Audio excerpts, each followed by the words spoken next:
le pardon des péchés. Alors on va prendre Éphésiens chapitre 2, le verset 20. Éphésiens chapitre 2, le verset 20.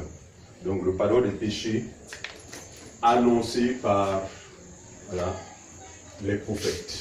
Le pardon des péchés, c'est tout. Éphésiens chapitre 2, le verset 20. J'ai la parole de Dieu d'Éphésiens chapitre 2, verset 20. Vous aviez été édifiés sur le fondement des apôtres et des prophètes. Jésus-Christ lui-même étant la pierre angulaire. On s'arrête là.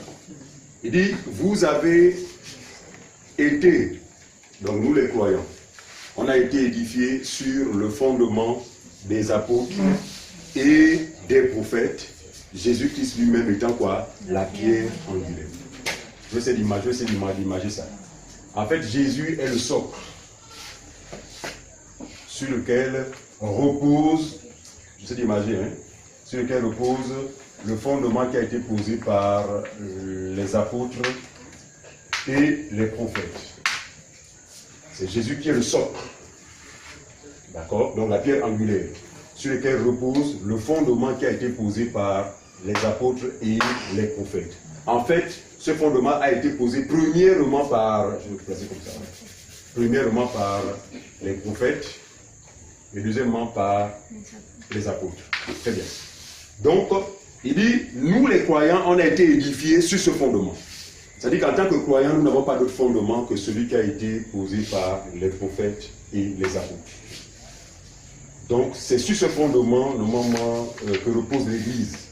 L'Église de Jésus, pas celle des hommes, pas celle qui est dénominationnelle. Celle de Jésus se repose sur ce fondement. Et parlant de ce fondement, les apôtres, notamment Paul, a dit que nous avons posé ce fondement comme des sages architectes, d'accord, mais que chacun prenne garde de la manière dont il bâtira dessus. Ça, c'est une mise en garde de la part de l'apôtre Paul, parce qu'il savait que, en effet, avec le temps, ce fondement allait être renversé, les gens allaient falsifier l'évangile, comme nous pouvons le constater aujourd'hui. Donc, l'exhortation concerne la véritable Église, cette exhortation, justement, nous donne de quoi? Nous exhorte à demeurer véritablement fidèles, n'est-ce pas, à ce fondement qui a été posé sagement par les prophètes et les apôtres. Alors, donc, parlant de ce fondement, on va prendre aussi 1 Pierre chapitre 1. On va lire le verset 10 au verset 12. 1 Pierre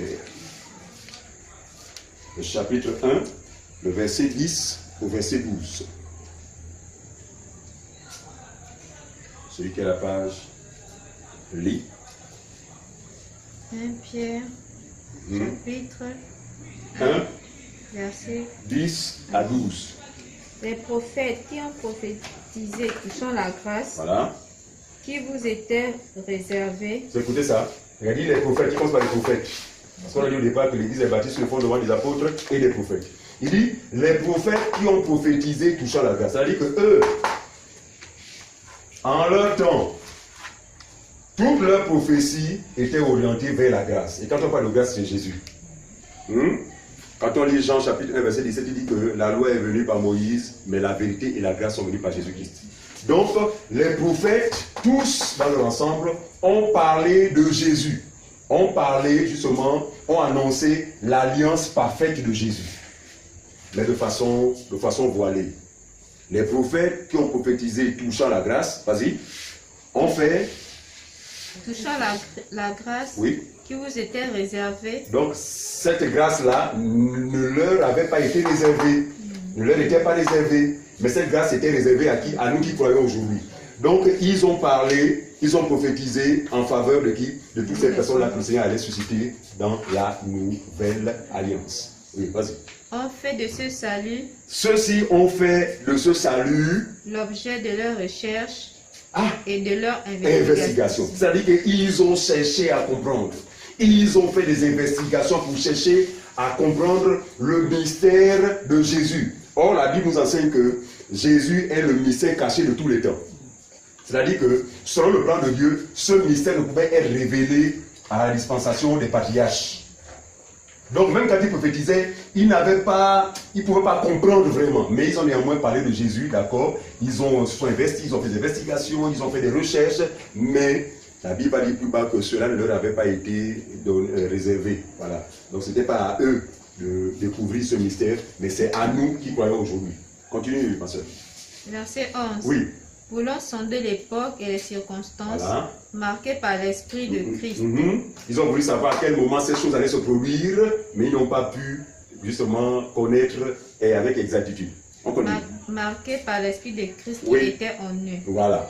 Et qui attestait d'avance les souffrances de Christ. Donc l'Esprit qui était en eux attestait d'avance les souffrances de Christ. Donc les souffrances que Christ allait endurer jusqu'à mourir justement pour que nous soyons pleinement graciés. Et la gloire dont elle était, et la gloire dont elle serait suivie. Très bien, la suite. Mais il leur fut révélé. Il leur fut révélé, suivez. Dans cette démarche-là de recherche et d'investigation, la Bible dit, il leur fut révélé que quoi? Que ce n'était pas pour eux-mêmes. Ce n'était pas pour eux-mêmes. Mais pour vous, qui étaient les dispensateurs de ces choses. Très bien. Donc ils ont été des dispensateurs de ces choses pour nous. Tout ce qu'ils ont fait là, c'était pour nous. Parce que justement, ces choses concernaient Christ. Par conséquent, et ces choses devaient être révélées à toutes ces personnes que le Seigneur allait appeler à lui, du moins par rapport à son alliance. Vas-y. C'est bon? Ok, on prend Acte chapitre 10, le verset 42 à 43. Acte 10, 42 à 43.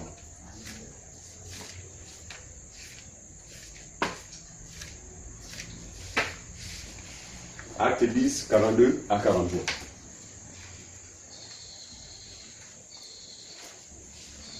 Pierre va dire ceci.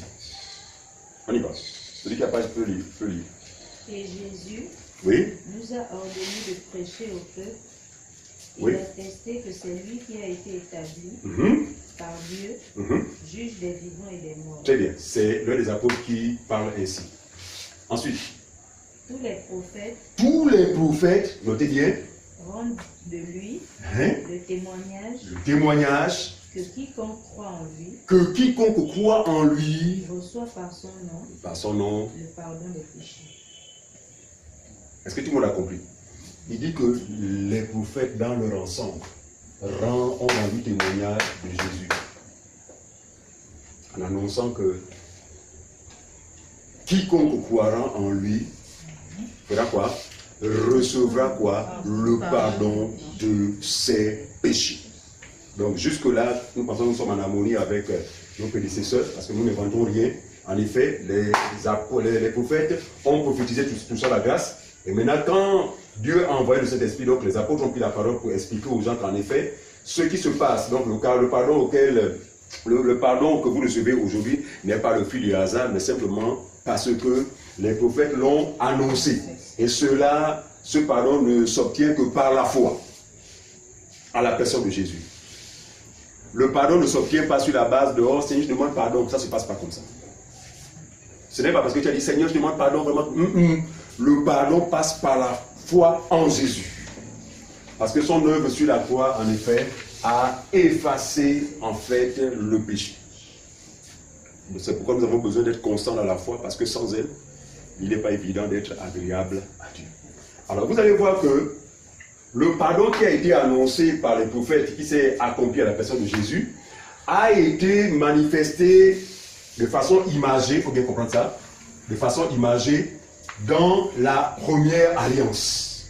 C'est-à-dire qu'on ne peut pas comprendre la teneur du pardon dans la nouvelle alliance, on ne comprend pas comment il s'est manifesté sous la première alliance. En effet, sous la première alliance, le pardon a existé.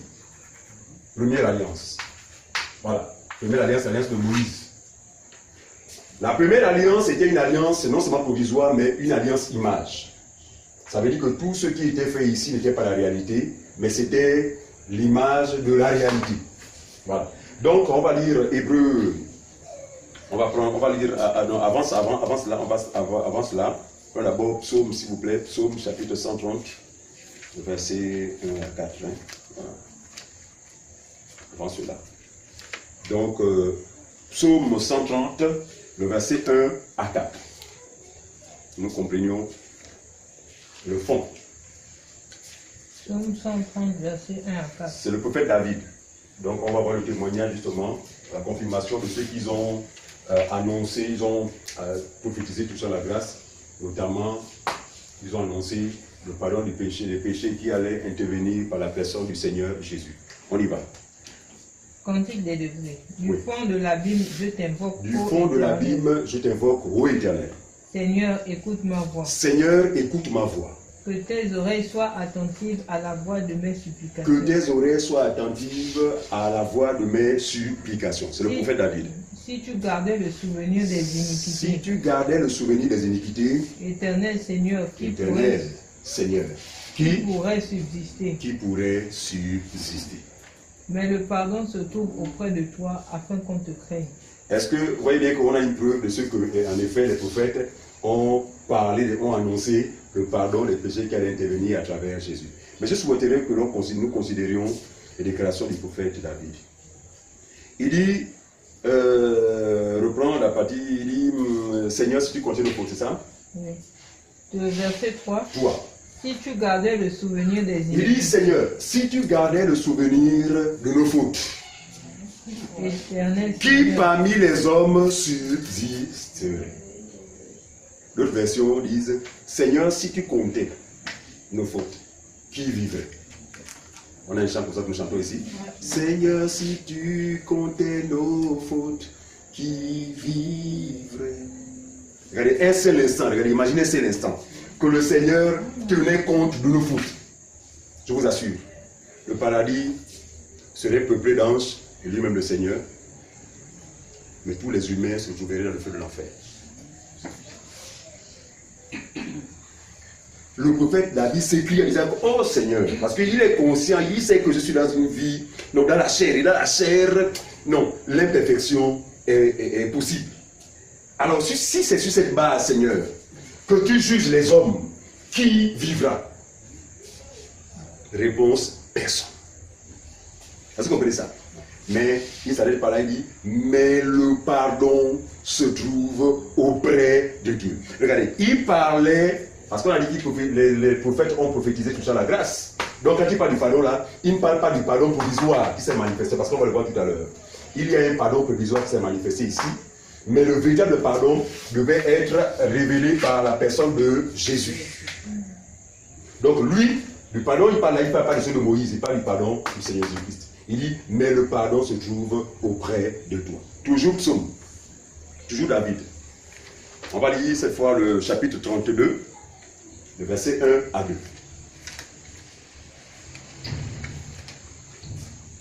Psaume 32, le verset 1 à 2.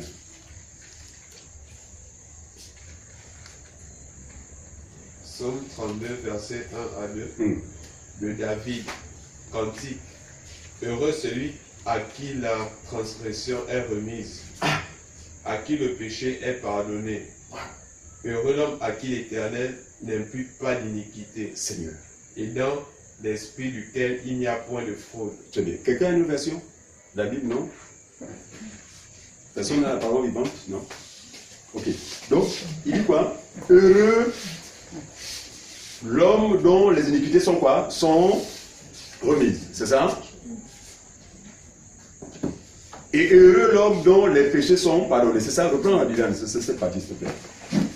Heureux l'homme à Ouais. qui l'Éternel n'impute pas d'iniquité. N'impute pas d'iniquité. Pourtant, regardez, pourtant l'homme commet des iniquités. Mais le prophète annonce que dans la nouvelle alliance, le Seigneur n'imputera aucune iniquité aux hommes.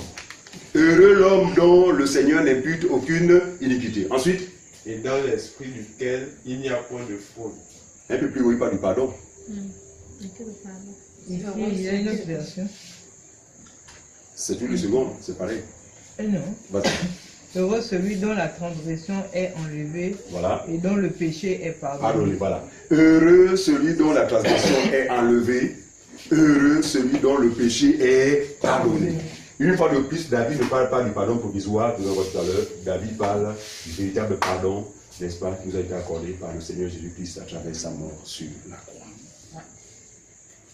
Tu as fini, jusqu'au verset combien? 2. Verset 2. Voilà. On prend Jérémie, chapitre 31. On va prendre encore le témoignage de notre prophète. En tout cas, tous ont parlé de ces choses, mais à cause du temps, on prendra juste le témoignage de prophète. On va prendre Jérémie, le chapitre 31, le verset 33 à 34. C'était un prophète aussi, le prophète Jérémie. Que va-t-il dire au sujet du pardon des péchés?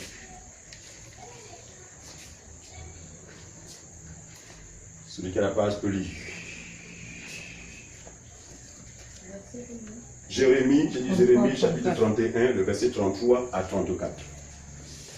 Mais voici l'alliance que je ferai avec la maison d'Israël. Très bien.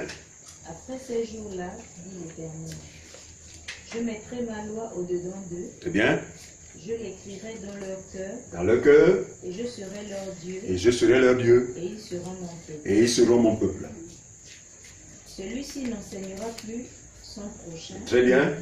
Ni celui-là son frère, en disant, connaissez l'Éternel. Oui. Car tous me connaîtront. Car tous me connaîtront. Depuis le plus petit. Oui. Jusqu'au plus grand. Jusqu'au plus grand. Dit l'Éternel. Voilà. Car je pardonnerai leur iniquité. Je pardonnerai au futur. Donc ici, Jérémie aussi prophétise touchant la grâce. Il dit que dans la nouvelle alliance qui est celle de Jésus, le péché pourrait être, devait être pardonné. Il dit, je pardonnerai leur péché. Ensuite, et je ne me souviendrai Seigneur, quel privilège, quel privilège. Non seulement le péché est pardonné à cause du nom de Jésus, disons à cause du nom de Jésus, d'accord, en Christ Jésus, mais le Seigneur ne garde aucun souvenir du péché à travers tous ceux qui ont cru. Donc quand il nous regarde, en lui, il ne voit en nous aucun brin de péché, aucun péché. Pourquoi? Parce qu'il veut justement être en harmonie avec ce qui avait été annoncé par les prophètes. Donc dans la nouvelle alliance, le péché est pardonné, non seulement pardonné, mais le Seigneur ne garde aucun souvenir de nos péchés. C'est ce qu'il faut comprendre. Alors, prenons Hébreux chapitre 9. On va lire le verset 22 d'abord. Voilà, pour expliquer justement le pardon sous la première alliance et le pardon sous la nouvelle alliance. Il faudra noter que le pardon sous l'ancienne alliance était un pardon image, un pardon provisoire. Ce n'était pas le vrai pardon. Parce que le vrai pardon devait intervenir sous la nouvelle alliance. Alors, Hébreux 9, 22. Hébreux chapitre 9, le verset 22. Hébreux chapitre 9, verset 22. Et presque tout, d'après la loi, est purifié avec du sang. Voilà. Et presque tout, regardez, presque tout, selon la loi de Moïse, est purifié avec du sang. C'est-à-dire qu'en fait, on ne peut pas parler de purification sous la première alliance sans effusion de sang. Et d'ailleurs, c'est la suite. Il dit quoi? Et sans effusion de sang, il n'y a pas de pardon. Il n'y a point de pardon. Est-ce que vous comprenez ça? C'est-à-dire que la purification sous la nouvelle alliance, sous l'ancienne alliance, ne se faisait que par le sang. Parce que sans le sang, nous dit le Seigneur, il n'était pas possible que l'homme soit pardonné du péché. Mais là, ce que nous devons comprendre, c'est que pour symboliser justement le pardon des péchés qui allaient intervenir par la personne de Jésus, par le moyen de son sang, Dieu a bien voulu préfigurer ou symboliser ce pardon par l'effusion du sang des animaux. Est-ce que vous comprenez ça? Alors, et en effet, sous la première alliance, lorsque quelqu'un avait péché, n'est-ce pas, il fallait que le sang d'un animal soit versé. Et cet animal devait remplir vraiment certains critères. Un animal sans défaut, c'est-à-dire que celui qui avait péché, avant d'apporter cet animal auprès du sacrificateur, devait prendre soin de l'examiner. S'assurer que la pâte n'est pas tordue, s'assurer que l'œil n'est pas crevé, s'assurer. Donc cet animal devait avoir une apparence irréprochable, c'est-à-dire que l'extérieur est vraiment irréprochable. D'accord? Mais attention, l'autre critère aussi c'était celui du sexe. L'animal devait être un mâle, pas une femelle. D'accord? Alors, ce n'est que, après avoir rempli seulement les critères justement du sacrifice qui est agréable à Dieu, que celui qui avait péché pouvait maintenant se diriger vers les sacrificateurs, non seulement confesser son péché, mais remettre le sacrifice, encore l'animal qui devait être sacrifié. Donc, grâce à l'effusion du sang de cet animal, ce dernier, donc le pécheur, pouvait obtenir un pardon de la part de Dieu. Maintenant, ce que nous devons comprendre, suivez-moi bien, c'est que l'effusion du sang des animaux n'a fait qu'une seule chose. Je prends un exemple simple. Voilà le péché. Admettons que c'est le péché. Alors, quand le sang des animaux pouvait couler pour le pardon des péchés, ce sang faisait quoi? Ce sang couvrait le péché. C'est-à-dire qu'on demeurait un pécheur, mais grâce au sang des animaux qui avaient coulé, c'est-à-dire que Dieu pouvait pas se passer, mais ne pas voir le péché. Mais la personne demeurait dans le péché. Et cette situation était justifiée par quoi? Par la présence de la loi. Aussi vrai que le peuple était sous le joug de la loi, il ne pouvait être délivré du péché. Donc le sacrifice provisoire n'avait pas le pouvoir d'ôter le péché de la vie des hommes sous la première alliance, mais par contre de couvrir le péché. Et cette couverture ne durait que quelques temps. Parce qu'au bout d'un temps, suivez-moi bien, au bout d'un temps, cette couverture pouvait disparaître. Et le péché était à nouveau à découvert. Pour que le cœur de Dieu soit en paix, il fallait encore faire... Donc, les sacrifices en fait étaient réguliers. Hein? Voilà, permanent. Il fallait le faire de manière permanente. D'accord? Tel était le principe sous la première alliance qui concerne le pardon des péchés. Alors pour cela, lisons, et toujours Hébreu, on va lire Hébreu chapitre 9, on va lire le verset 24 au verset 28.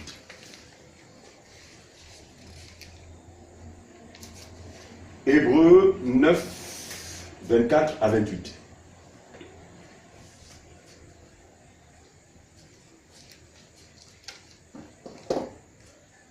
Car Christ n'est pas entré dans le sanctuaire, fait de main d'homme, en imitation du véritable, mais il est entré dans le ciel même, très bien, afin de comparaître maintenant pour nous devant la face de Dieu. Très bien.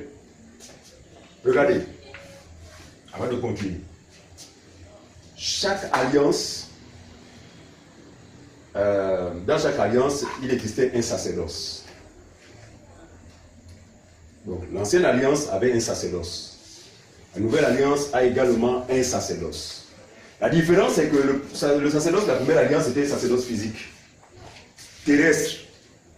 Donc, une maison, ce qu'on appelle la maison de Dieu par le passé, ou encore la tente d'assignation, le sanctuaire pour d'autres, ou encore le temple de Salomon. Ce qu'on appelait le sacerdoce. Regardez, ce sacerdoce était divisé en 3 parties. Suivez-moi bien. Il y avait ce qu'on appelle les parvis extérieurs. En fait, lorsqu'il fallait que le peuple s'assemble pour rendre un culte à Dieu, tous les juifs, n'est-ce pas, partaient de là où ils étaient pour se retrouver là où se trouvait la maison de Dieu. Cette maison de Dieu était au départ une tente d'assignation, d'accord, avec les peaux de bêtes selon le modèle qui avait été monté à Moïse sur la montagne. Et plus tard, cette maison est devenue moderne dans la mesure où nous pensons à cet ouvrage réalisé par Salomon, le fils de David, d'accord, qui a construit à Dieu une maison vraiment très glorieuse. Alors, donc le peuple, je ne pas du peuple, lorsqu'il venait à Jérusalem pour adorer ou faire des sacrifices, il se limitait ici dans les parvis, on appelle ça les parvis extérieurs. D'accord? Alors, après les parvis, il y avait cette pièce, donc cette pièce qu'on appelait le lieu saint. Voilà, le lieu saint. Donc, parvis extérieur et le lieu saint. Suivez-moi bien, n'avait accès ici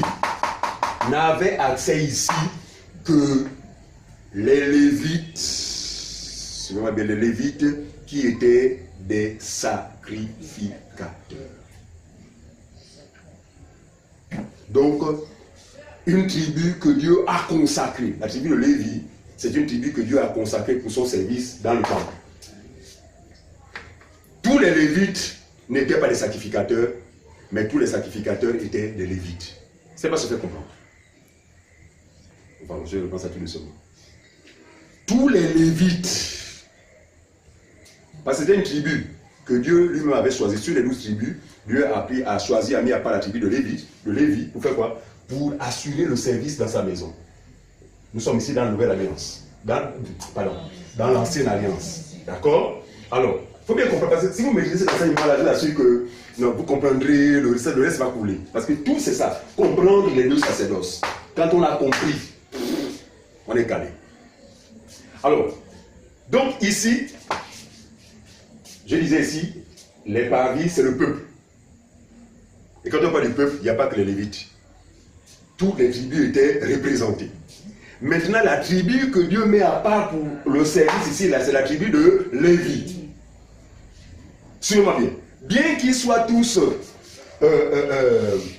consacrés pour le service, chacun d'eux avait une fonction spécifique. Parce qu'il y avait les chantres qui étaient des Lévites, il y avait les sacrificateurs qui étaient des Lévites, et il y avait le souverain sacrificateur. Alors, vous comprenez ça? Alors, donc, ne pouvait avoir accès à cette pièce, donc à la deuxième partie du temple, que les sacrificateurs, qui aussi étaient des Lévites. Quel était leur rôle? Leur rôle, c'était justement de répondre aux besoins quotidiens du peuple. Ça veut dire quoi? Admettons que ce sont des Juifs soumis à la loi de Moïse. Donc, la moindre transgression, il suffisait que quelqu'un se rende compte que là, j'ai transgressé la loi. La possibilité, vraiment la seule possibilité qui leur était donnée justement pour éviter la mort, c'était quoi? C'était de choisir justement un animal répondant aux critères que j'ai énoncés tout à l'heure et aller vers le sacrificateur qui lui justement devait offrir ce sacrifice. Donc grâce à l'effusion du sang de ce sacrifice, celui qui avait péché pouvait obtenir un pardon de la part de Dieu. Mais comme je l'ai indiqué, c'est un pardon, pas un vrai pardon, parce que c'est un pardon, le sang ne faisait que couvrir ses membres à la terre, provisoire. Ce n'était pas le vrai pardon. Il demeurait dans le péché parce qu'il était sous la loi, parce que sans la loi, le péché n'est pas justifié. C'est la présence de la loi qui justifie le péché. Alors, suivez. Maintenant, dans la troisième partie, suivez-moi bien, regardez, la deuxième partie, appelée le lieu saint, était séparée de la troisième partie par un rideau. Un grand rideau. Et cette pièce s'appelait le lieu saint. Le lieu très saint. Lieu très saint. Lieu très saint. Donc je récapitule. Parvis, lieu saint, lieu très saint. Qui devait avoir accès dans le lieu très saint? Pas les sacrificateurs, mais le souverain sacrificateur. Donc une seule personne devait avoir accès ici. Parce que justement, c'est ici que se trouvait ce qu'on appelait l'arche de l'alliance. Donc le symbole qui rendait effective la présence de Dieu. En fait, ce qui justifiait la présence de Dieu au milieu de son peuple. C'était une caisse. On va le voir tout à l'heure. C'était une caisse. Une caisse fabriquée en bois d'acacia. C'est un genre de bois qui ne pousse qu'au désert. Et habillée, enfin en or. Avec des cheveux, enfin, la description, vraiment, elle est très profonde. Donc, ce symbole-là, en fait, démontrait ou encore prouvait la présence de Dieu dans le lieu très saint. Alors, donc, le seul qui devait rentrer là-bas, du moins, qui avait été établi par Dieu, c'était le souverain sacrificateur qui s'appelait Aaron. Un homme, un lévite qui s'appelait Aaron. Souverain sacrificateur. Est-ce qu'on peut récapituler? Les parvis, c'était réservé pour qui? Je vais m'assurer que nous comprenons. Le peuple, très bien. Le lieu saint. Les sacrificateurs. Les sacrificateurs. Les sacrificateurs. Le lieu très saint. Le souverain. Voilà. Donc là, j'ai la preuve que tout le monde suit. Rien de plus intéressant que de s'assurer que tout le monde suit. D'accord? Mais regardez. Alors, on va continuer la lecture. Janice, on était à combien? Hébreux, chapitre 9, le verset 24 à 28. À 28. Et ce n'est pas pour s'offrir lui-même plusieurs... Ah non, pardon. Hébreux 9, le verset 1 à 15, merci. Ouais. Verset, toujours Hébreux chapitre 9, mais le verset 1 à 15. Oui. La première alliance avait aussi des ordonnances relatives au culte. Voilà. Et le sanctuaire terrestre. Terrestre. Est-ce que tout le monde comprend? Ici, on parle du premier sacerdoce. Il dit la première alliance était une alliance relative au culte terrestre. C'est bien écrit. Quand on parle de terrestre, ça dit que c'est charnel, c'est humain. Ensuite. Un tabernacle fut en effet construit. Très bien, c'est le sacerdoce, c'est la maison du tabernacle. Ensuite. Dans la partie antérieure, voilà, appelée le lieu saint, était le chandelier, très bien, la table et les pains de proposition. Donc on parle ici, Parce qu'on considère que si c'est pour le peuple c'est d'accord, mais la considération de la main du Seigneur commençait à partir du lieu saint jusqu'au lieu très saint. Donc ici il y avait quoi? Il y avait la table de proposition. Il y avait le chandelier, la table et les pains de proposition. C'est le dispositif justement qui se trouvait dans le lieu saint. Ensuite, derrière le second voile, donc dans le lieu très saint, se trouvait la partie du tabernacle appelée le Saint des Saints. Voilà. Donc on peut appeler ici là lieu très saint ou bien le Saint des Saints. Ensuite, renfermant l'autel. Donc à l'intérieur il y avait l'autel. L'autel d'or pour les parfums. Pour les parfums. Et l'arche de l'alliance. Et l'arche de l'alliance. Entièrement recouverte d'or. Comme je disais tout à l'heure. Il y avait dans l'arche un vase d'or contenant la manne. Voilà. Ça c'est le contenu de l'arche. Hein. Donc dans l'arche là, on ne peut pas voir Dieu parce que Dieu est esprit. Mais sa présence avait été symbolisée. Par quoi? Par la manne. Donc la manne c'est... Quoi c'est la manne, non?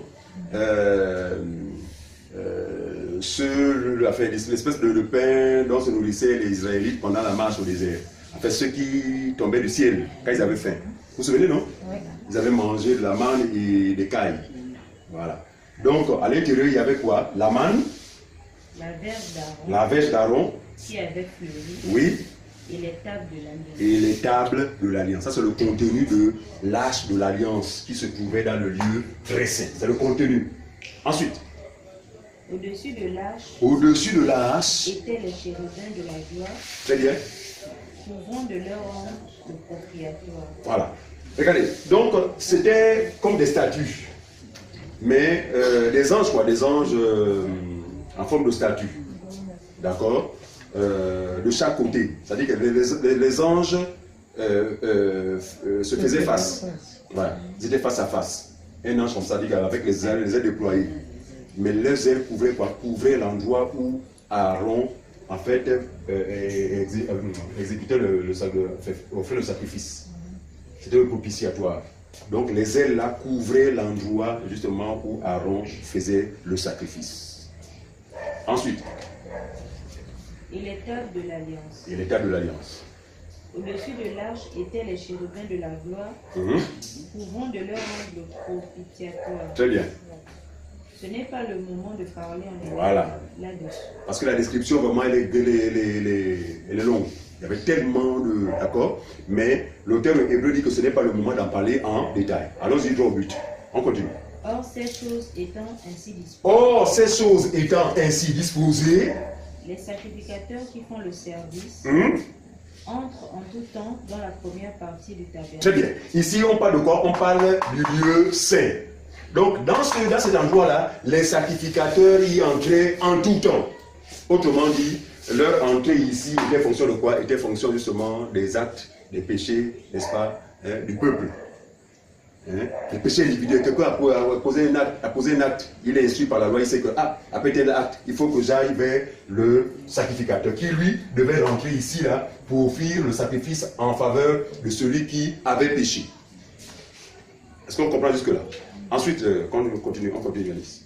Et dans la seconde, donc le lieu très saint, suivez-moi bien. Le souverain sacrificateur seul entre une fois par an. Vous comprenez ça? Contrairement à la démarche qui est celle des sacrificateurs, le souverain sacrificateur, lui, y entrait une seule fois par année. Pourquoi faire? Non sans y porter du sang. Très bien. qu'il offre pour lui-même. Pour lui-même. Et pour les péchés du peuple. Et pour les péchés du peuple. On s'arrête là. Regardez. Donc, ici, le souverain sacrificateur, quand il rentre dans le lieu très saint, il y entrait une fois par année. La Bible nous indique qu'il n'entrait pas là-bas les mains vides. Il y entrait en apportant du sang. Toujours les animaux. Regarde, du sang pour qui? Du sang qui devait être versé pour le pardon du péché du peuple, parce que lui, il était plus ou moins le médiateur entre Dieu et les hommes. C'est-à-dire qu'en fait, le péché annuel, le péché de tous les hommes, de tout le peuple d'Israël, n'est-ce pas? C'est lui qui était chargé d'offrir un seul sacrifice une fois par année pour le pardon de tout le peuple. Non seulement tout le peuple, mais pour lui-même, parce que lui aussi, Aaron, était un pécheur.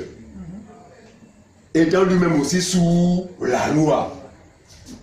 Est-ce que vous comprenez ça? Mais regardez, j'expliquais ça hier au PK9. Regardez. Ici, même ici, Dieu avait formellement interdit à quiconque d'y entrer si ce n'est les sacrificateurs. Vous n'êtes pas sacrificateur, bien que les vites, vous entrez là, vous mourrez. Je dis bien ceci. Bien que la tribu de Lévi ait été consacrée au service, il fallait que chacun se mette à sa place. Donc il ne suffisait pas d'être Lévi pour dire que moi je suis Lévi, moi je rentre ici là, tu rentres là, tu mourrais. Qui devait entrer ici et vivre uniquement les sacrificateurs. Alors regardez, qu'est-ce qui faisait de cet endroit un endroit plus ou moins dangereux? C'est la présence de l'arche à la deuxième partie, donc ici là. Donc l'influence de l'arche qui était ici pourtant, derrière les rideaux, n'est-ce pas, influençait ces zones-là. Donc nous, quiconque s'y aventurait, n'est-ce pas, mourait.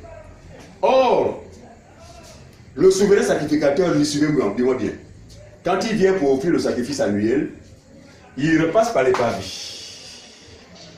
Ensuite, par le lieu saint. Parce qu'il est plus que sacrificateur. Il ne meurt pas. Puis, dans le lieu très saint. C'est-à-dire que dans la présence effective de Dieu, lui seul peut résister en sa présence. Parce qu'il était le médiateur entre Dieu et les hommes. Regardez très bien. Et mais ce souverain sacrificateur-là, Dieu lui donnait un ensemble de règles, un ensemble de consignes. Qu'avant d'y entrer, il faut que tu fasses ceci. Tu dois faire les ablutions. Tu dois t'assurer que tu dois. Pourquoi? Parce que si tu ne le fais pas, bien que tu sois souverain sacrificateur, tu peux perdre ta vie. C'est fort, hein?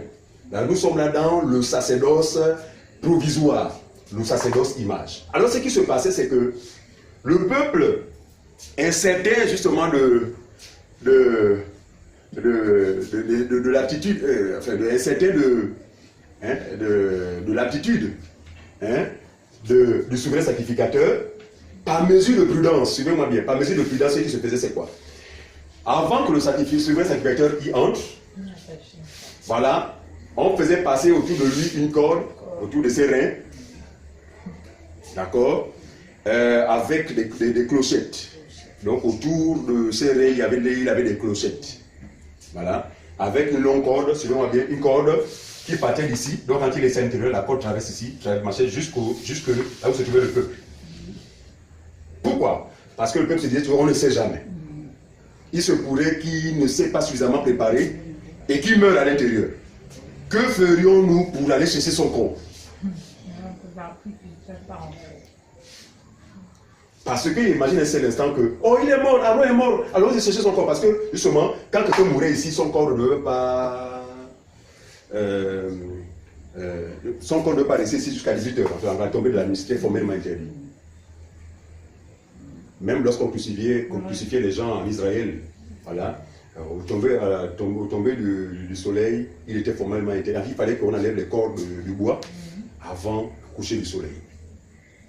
Parce que si un corps restait sur le bois, en fait, c'était la malédiction qui frappait toute la région.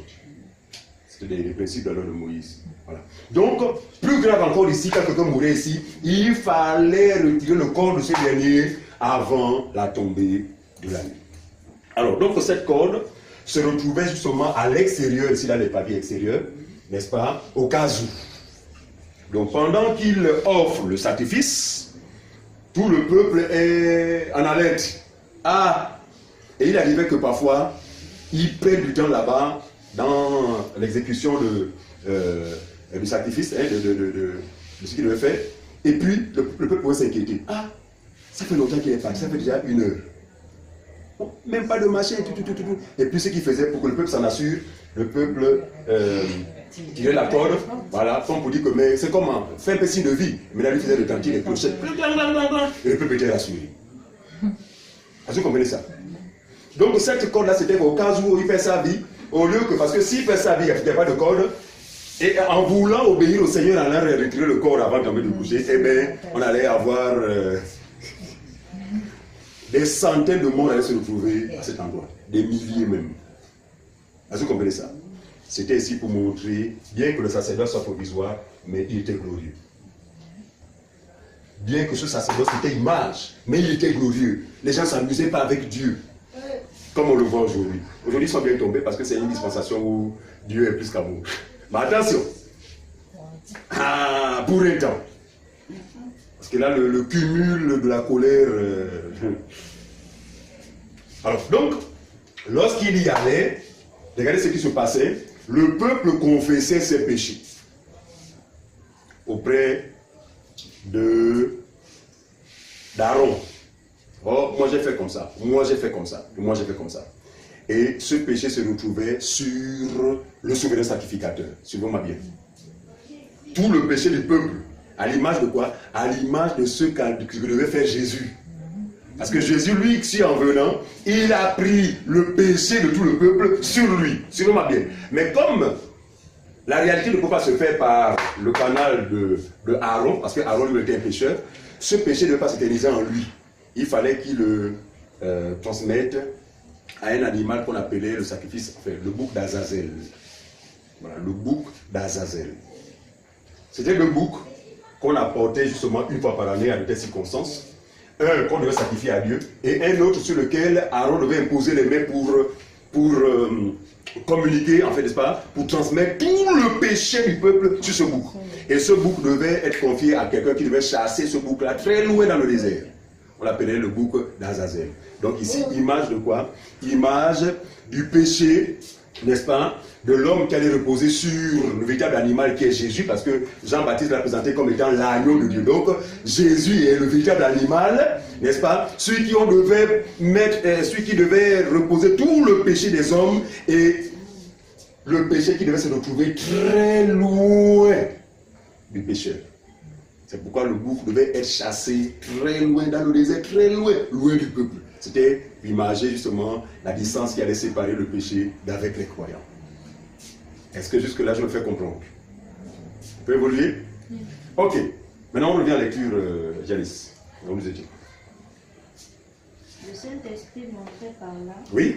que le chemin du lieu très saint n'était pas encore ouvert. Suivez-moi bien. Regardez. Donc tout ce dispositif-là, en fait, a de la valeur, a toute sa place sous la première alliance. Considérons que l'alliance de Jésus n'est pas encore née. Et l'auteur dit, cela montrait justement que le chemin du lieu très saint n'était pas encore ouvert. Donc autrement dit, le rideau, ou encore, si vous voulez, il existait encore des restrictions. C'est-à-dire qu'en fait, tout le monde ne devait pas rentrer ici. À cause de quoi? À cause du rideau, n'est-ce pas, qui séparait le lieu saint et le lieu très saint. Donc pour le moment, suivez-moi bien, sous la première alliance, le peuple s'arrête ici, les sacrificateurs s'arrêtent ici, le souverain sacrificateur s'arrête ici. Regardez, celui qui était à la tête de ce sacerdoce appelé le sacerdoce lévitique, s'appelait Aaron. Aaron était un homme, un mortel. Et Dieu, sachant qu'il était mortel, avait prévu que, au cas où Aaron meurt, d'accord, ce sacerdoce devait être transmis à qui? À un de ses descendants. C'est-à-dire que, après sa mort, son fils pouvait jouer ce rôle-là. C'était comme ça. En fait, on ne peut pas le confier à n'importe qui, uniquement Aaron et ses descendants. Pourquoi? Parce que Aaron était un homme mortel. Et il fallait bien qu'il soit mortel, pourquoi? Parce que dans le nouveau sacerdoce, celui qui va être établi souverain sacrificateur est éternel. C'est-à-dire qu'il va être à la tête d'un sacerdoce qui n'est pas transmissible. Parce que lui-même, il est éternel. Or, celui d'Aaron est transmissible, pourquoi? Parce que lui, il est un humain. Voilà. Il appelait à mourir. Donc après sa mort, il faut bien que la maison du Seigneur continue à fonctionner. Par conséquent, c'est un de ses descendants qui, n'est-ce pas, reprenait sa place. Oui, on y va. Tant que le premier tabernacle subsiste. Un peu plus haut, pour nous comprenions. C'est une figure pour le temps actuel, Oui. où l'on présente des offrandes et des Un peu plus haut. Là, on parlait, disait que cela montrait que le chemin du lieu très saint n'était pas encore ouvert. C'était ça? Le Saint-Esprit Voilà. montrait par là que le chemin du lieu très saint n'était pas encore ouvert. Ouvert. Tant que le premier tabernacle Subsistait. On s'arrête là.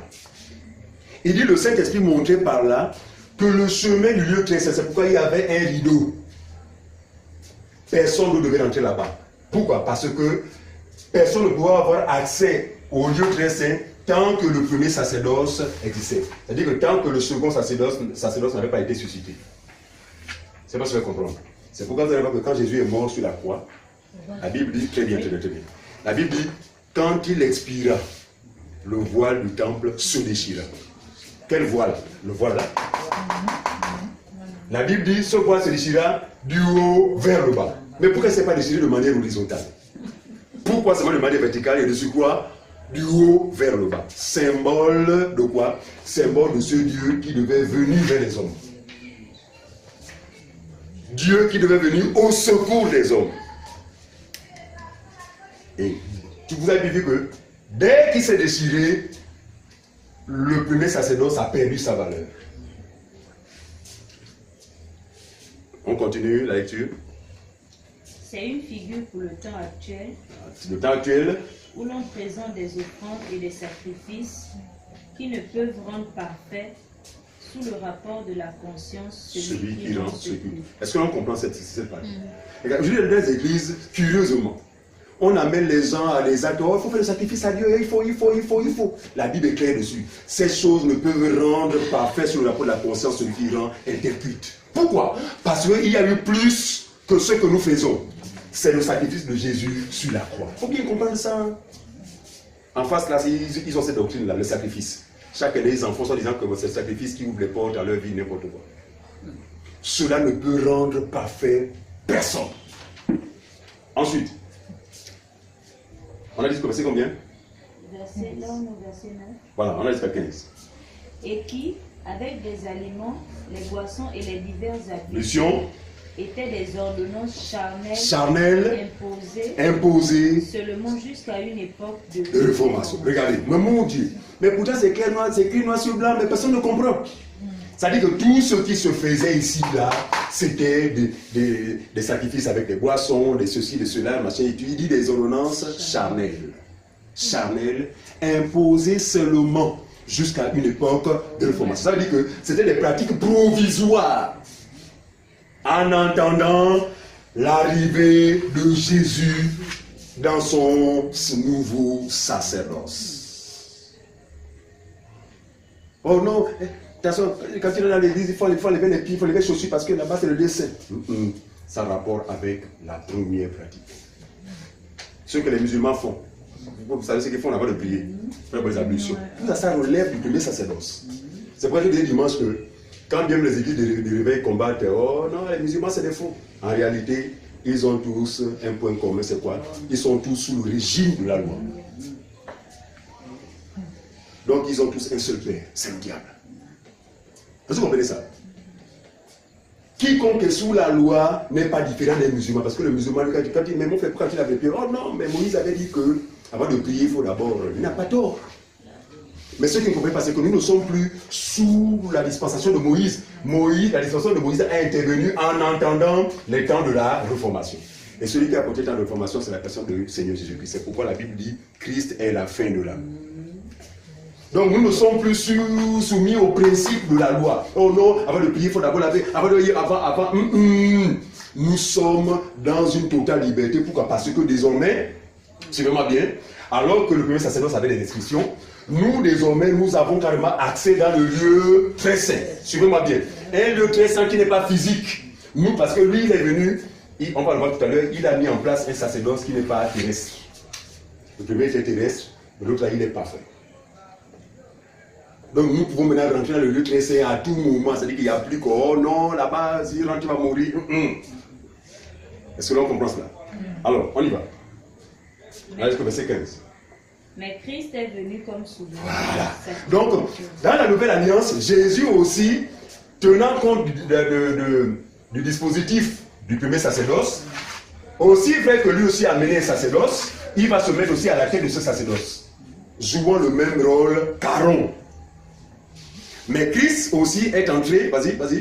Mais Christ est venu comme souverain sacrificateur des biens à venir. Des biens à venir. Il a traversé le tabernacle plus grand et plus parfait, Mon Dieu. qui n'est pas construit de même, c'est-à-dire qui n'est pas de cette création. Est-ce que tout le monde découvre maintenant la nature du sacerdoce dans lequel nous sommes? Non, nous, ce n'est pas l'affaire, oh Dieu, dans le temple de Dieu, ça c'est la maison de Dieu. Ça c'est si vous voulez, le principe, encore l'opinion du premier sacerdoce, il n'est pas physique. Le nouveau sacerdoce de Jésus n'a pas été fabriqué par les hommes. Or, celui de Moïse a été fabriqué par les hommes. La maison de Jérusalem, le temple, a été bâti par des hommes. Or, Jésus, lui, dans son nouveau sacerdoce, il se met jouant le même rôle qu'Aaron, mais suivez-moi bien, établi sur un sacerdoce qui n'est pas de cette création. C'est pour montrer ici la supériorité du sacerdoce du Seigneur Jésus-Christ par rapport à celui d'Aaron. On y va. Et il est entré une fois pour toutes Mon Dieu. dans le lieu très saint. Jadis, suis, il dit, si même me souviens bien, contrairement à Aaron, qui lui devait rentrer chaque année. Il rentre chaque année, pourquoi? Enfin, qu'est-ce qui peut justifier que ce l'aîné rentre chaque année? Chaque année, il faut que j'aille offrir ça. Pourquoi? Hein? Parce que malgré les sacrifices, le péché était toujours dans le monde. D'où l'éternel recommencement. Chaque année, il faut que j'aille encore offrir. Chaque année. La Bible dit, mais lui, donc la réalité d'Aaron, parce que Aaron était Christ, et c'était l'image de Christ. Lui, quand il vient, il va rentrer dans le lieu très saint. Attention, pas dans la maison physique, mais dans la véritable maison spirituelle. Dans le lieu très saint, combien de fois? Une seule fois. Suivez bien, une seule fois. Pourquoi n'a-t-il pas jugé nécessaire de rentrer encore 2 fois, 3 fois? Parce que son sacrifice, attention, n'est pas comparable à celui des animaux. Il faut bien comprendre. Et quand quelqu'un le fait une seule fois, parce que pour lui, le problème du péché est résolu. Moi ici, c'est clair. Parce qu'il faut qu'on comprenne. Et c'est ça justement, c'est le fait de ne pas comprendre ces choses-là qui embrouillent les gens aujourd'hui. Les gens font du n'importe quoi parce qu'ils ne comprennent pas en fait ces principes élémentaires. Parce que ça c'est élémentaire. Pour un croyant, un enfant de Dieu doit comprendre ces choses-là vraiment le plus simplement possible. Parce que quand on voit des gens pour l'amener en paradigme, c'est parce qu'ils n'ont pas compris ça. Parce que quand tu as compris ça, tu ne peux plus repartir dans la pratique de la dîme. C'est pourquoi vous voyez les gens, ramener les fidèles dans la pratique de...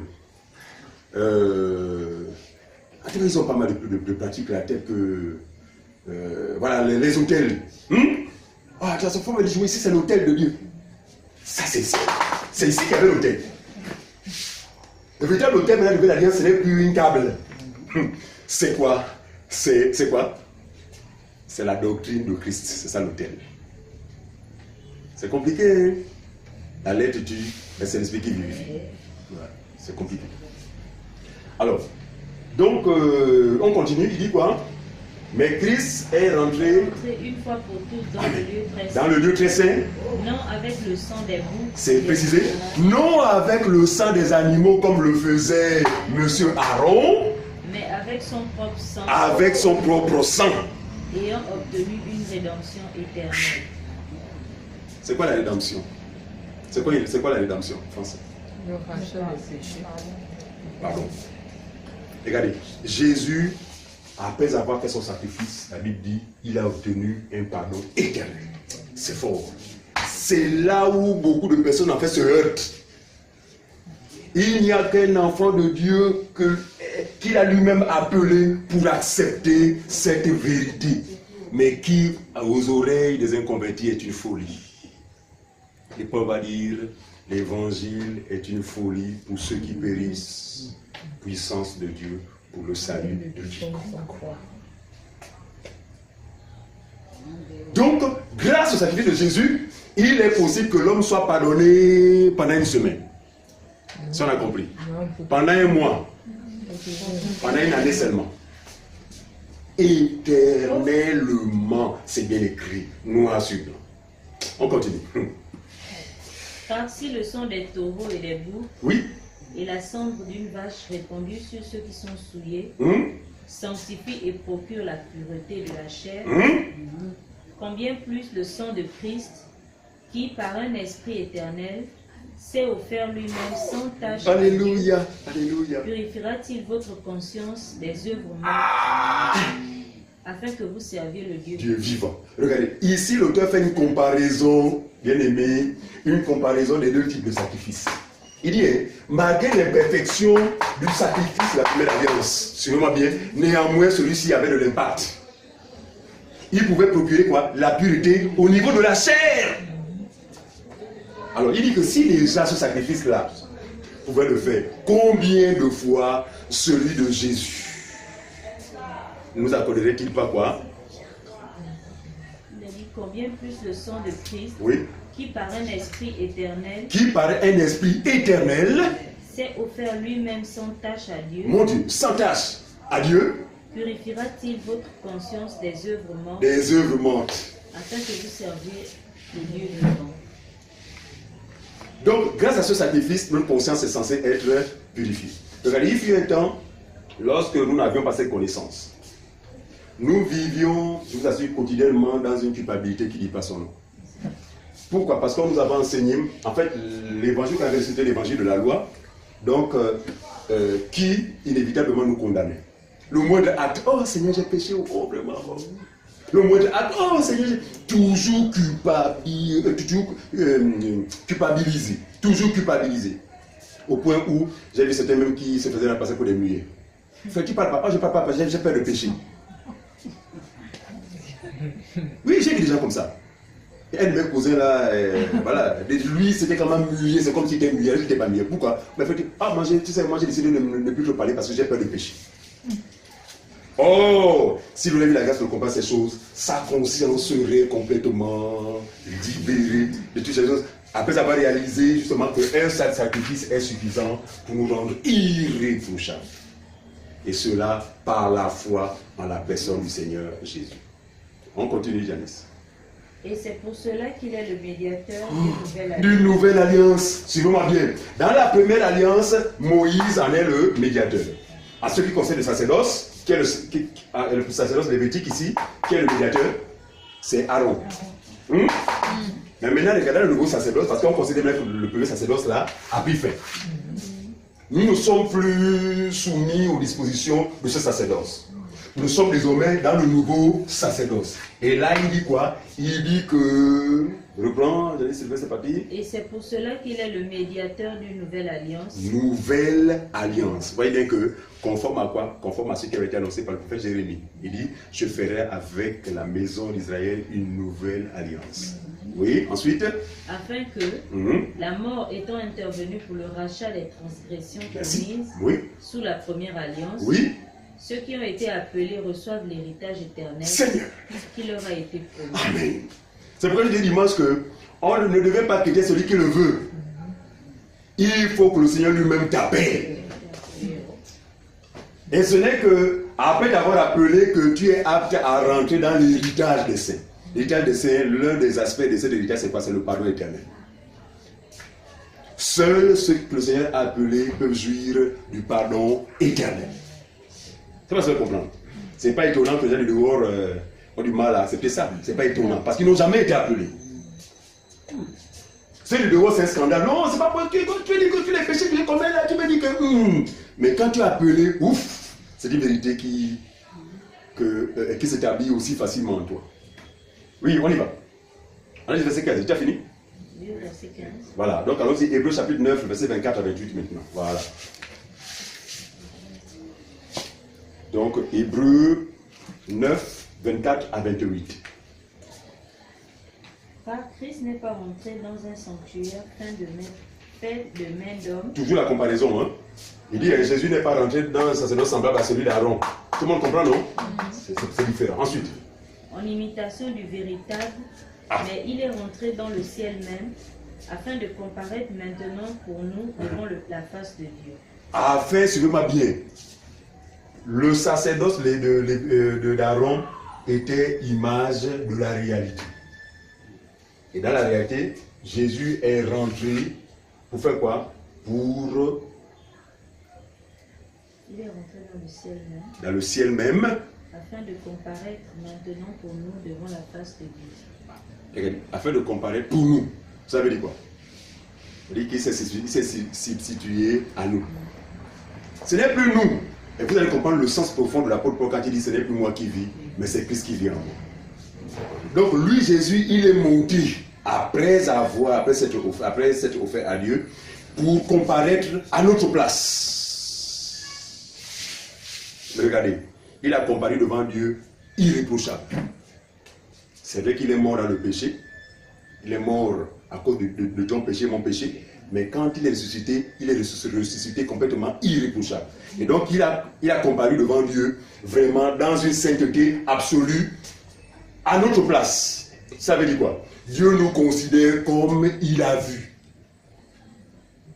Dieu considère les croyants comme Jésus s'est présenté, dans l'état dans lequel Jésus s'est présenté à lui. Voilà la grâce, la miséricorde du Seigneur manifestée vis-à-vis de nous. On continue. Et ce n'est pas pour s'offrir lui-même plusieurs fois qu'il y est en Mon Dieu! Comme le souverain sacrificateur entre chaque année dans le sanctuaire avec du sang étranger. Voilà. Ici, là, c'était plusieurs fois. Or, Jésus, c'est une seule fois. Continue, Janice, c'est fort. Autrement, il aurait fallu qu'il eût souffert plusieurs fois depuis la création du monde, tandis que maintenant, à la fin des siècles, il a paru une seule fois pour abolir le péché. Merci Seigneur. Une seule fois pour faire quoi? Pour abolir. Abolir, c'est français. Comment on peut, un synonyme, on peut dire quoi? Oui, faire disparaître. Celui qui est en Jésus ne peut encore entretenir en lui une notion de péché. Ce n'est pas possible. Ça ne se justifie pas, à moins que nous n'ayons pas cru en lui. Et c'est à ce niveau seulement que se situe seulement l'incrédulité entretenue par les soi-disant chrétiens. Parce que quand tu leur diras que, ah, mais toi tu es incrédule, hein? Comment ça? Comment tu es incrédule? Moi je vais à l'église, je suis même pasteur. Je chante, je suis chante, je fais ceci. Mais incapable de croire à une simple vérité comme celle-là. Allez dire, pasteur, vous êtes saint. Non, vous êtes saint, vous n'avez même pas un seul péché. Il va dire, non, mon frère, moi c'est un homme. Voilà. Pourquoi? Parce qu'il est encore dans les ténèbres. Or, celui qui a pris conscience de ces choses, oulala, frère, sœur, tu es sainte. Amen, je le suis. Par la grâce de Dieu. Je n'ai rien fait pour le devenir, mais la grâce m'a été accordée. Donc, je rentre pleinement dans cet héritage par la foi en la personne de Jésus. Ah, mon Dieu, que de richesse dans ce livre. Oui, nous sommes au verset 26, on va laisser à 28. Et comme il est réservé aux hommes de mourir une seule fois, de la même manière, l'homme meurt une seule fois. Après quoi vient le jugement. Oui. De même Christ s'est offert une seule fois. Mon Dieu. Pour porter les péchés de plusieurs. Oui. Apparaîtra son péché une seconde fois pour ceux qui l'attendent pour le salut. Très bien. Ceux qui l'attendent pour le salut, c'est nous qui gardons la foi. D'accord? Non. C'est nous qui l'attendons. Tout le monde ne l'attend pas. Aujourd'hui, la fête de l'enlèvement là, même sur Facebook, là, on assiste à tout et n'importe quoi. Des films qui sont tournés, tout ça, la machin, et d'aucuns sont persuadés que bon, pour être enlevé, c'est sur la base de ce que l'on se serait abstenu du vin, du tabac, de la fornication. Il n'en est rien. celui qui va être enlevé, c'est celui que Dieu lui-même a sanctifié. Donc quelqu'un pourrait se sanctifier, pour emprunter le langage, mais ne pas être enlevé. Parce que ici, ce qui va justifier notre salut, ce n'est pas notre capacité à être agréable à Dieu, mais c'est la grâce de Dieu. C'est-à-dire que c'est Dieu qui nous rend juste. Dieu rend juste un pécheur, il ne rend pas juste un saint. Dieu ne rend pas juste celui qui se sanctifie, mais Dieu rend juste le pécheur. Mais qui est-il ce pécheur? C'est vous et moi. Enfin, à moins que maman Lucie me dise que moi je ne suis pas pécheur, je suis sainte. À moins qu'elle me le dise. Mais de ce que je sais, il n'y a même pas un seul juste sur la terre. Même pas un seul. Tous corrompus, nous tous là corrompus. Donc, Paul nous décrit, c'est parce qu'on n'a pas le temps, Paul nous décrit clairement dans les Romains. D'accord? Il dit que nous passons notre temps à répandre le sang. Nous sommes vraiment des meurtriers, tout ça. Tous ont péché, ils sont privés de la gloire de Dieu. Mais ils sont gratuitement justifiés par sa grâce. Ah Seigneur, vous savez, quand je médite sur ces choses, je passe mon temps à rire seul. Ça veut dire que, vous voulez me trouver là, vous allez dire que non, a perdu la tête. Non, j'ai pas. Ça veut dire que c'est tellement merveilleux, quoi. Ça me dépasse. Je dis, ah Seigneur, quel amour. Parce que je ne pas établir le rapport entre moi et la sainteté de Dieu. C'est impossible. Mais ce qui a été impossible a été rendu possible par Jésus-Christ. C'est ça le don merveilleux que beaucoup de personnes ignorent malheureusement. Ouf! Évoluons. L'heure. On a fini? Non, je dis l'heure. Il est quelle heure? 20h06. Ah, je voulais terminer. C'est quoi? Allons-y, avançons. Très rapidement. Allez, on continue, Janice. De même, Christ s'est offert une seule fois pour porter les péchés de plusieurs. Oui. Apparaîtra son péché une seconde fois à ceux qui l'attendent pour leur salut. Très bien, on continue. C'est fini? Oui, c'est Ok, allons-y maintenant. Hébreux chapitre 10, rapidement. Hébreux 10, verset 11 à 18. Très vite. Et on lira un dernier pour terminer. 11. Hébreux 10, le verset 11 à 18.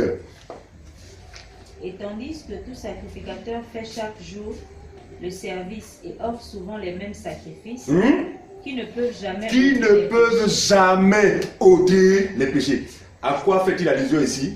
Il fait allusion à la première pratique de la première alliance. C'est-à-dire qu'il dit, malgré ces sacrifices-là, le péché n'était jamais ôté. Ensuite, lui, après avoir offert un seul sacrifice pour les péchés, s'est assis pour toujours Seigneur, à la droite de Dieu. Après avoir offert un seul sacrifice pour les péchés, il s'est assis pour toujours à la droite de Dieu le Père. Regardez. Pourquoi Jésus va s'asseoir après le sacrifice, tandis qu'Aaron ne pouvait pas s'asseoir? Ici, s'asseoir, c'est quoi? C'est ne plus jamais rentrer pour offrir le sacrifice. C'est clair, non? Aaron ne pouvait pas s'asseoir, pourquoi? Parce que le péché était toujours dans le monde. Or, Jésus, lui, après ce sacrifice, nous dit la Bible, il est allé s'asseoir. Et si s'asseoir, c'est parce que pour lui, tout est résolu. Le problème du péché a été réglé, définitivement. On y va. Attendant désormais que ses ennemis soient devenus son marchepied. Attendant désormais que ses ennemis soient devenus son marchepied. Regardez, quand je parle d'ennemis, ne voyez pas les parents. Parce que c'est le temps, en fait, je disais. On peut voir ça dans un côté chapitre 15 là-bas. Ici, il parle les ennemis de Dieu, c'est quoi? C'est la mort. C'est un mort où était ton aiguillon, la mort, le diable. Voilà. Tout ça dit qu'en fait, à la fin, il mettra fin. Il détruira tous ses ennemis. Ensuite, car une seule offrande, il a amené à la perfection pour toujours ceux qui sont sanctifiés. Très bien. Donc, Janice, tu deviens parfaite.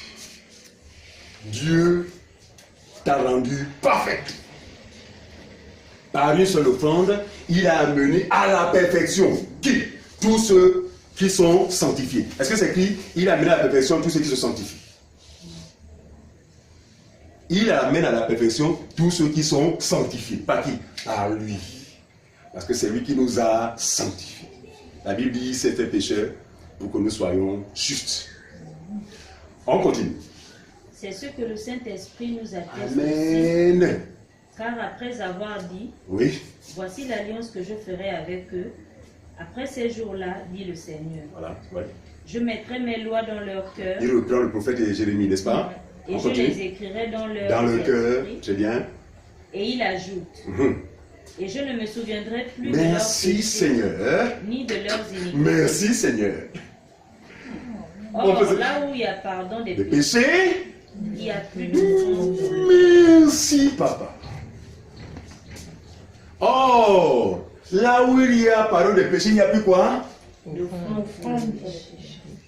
Moi je dis, oh, pour que Dieu te pardonne, il faut que tu fasses comme ça.